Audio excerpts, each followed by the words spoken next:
Olalpa Eko vela Ringkachan Chua Kalundante Kadon Kirina Tiang Din Nare Kanay Silo Tiang Tu Soy Tu Kanay Lo Ima Kung ay naakat lalpa Min mangay eva Miswal oral tur Tiang mincha Tiri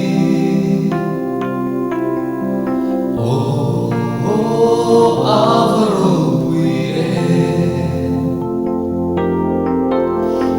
Mangay na chu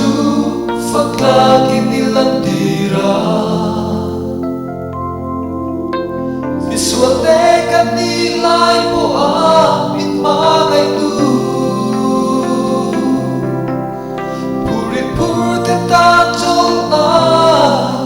Beidong teta beisay na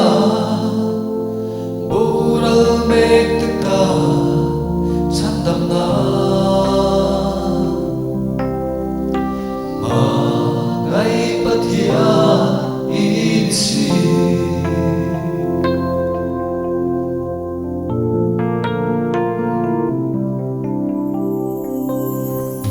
Olalpa Kahaylaw nun kong dichu Kahaylaw Itlarawin Irshildong Fosia Kung dito sa tungtri maila Birshin hui sua nakate Te silo Tunge mo kanin Birshiat renchile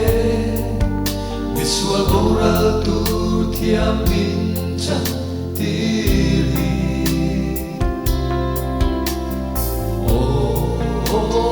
Avaro kuye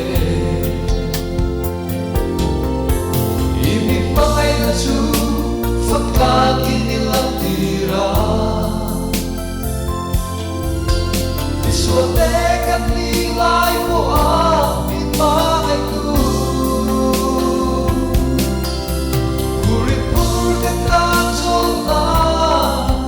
Beidong teta beisay na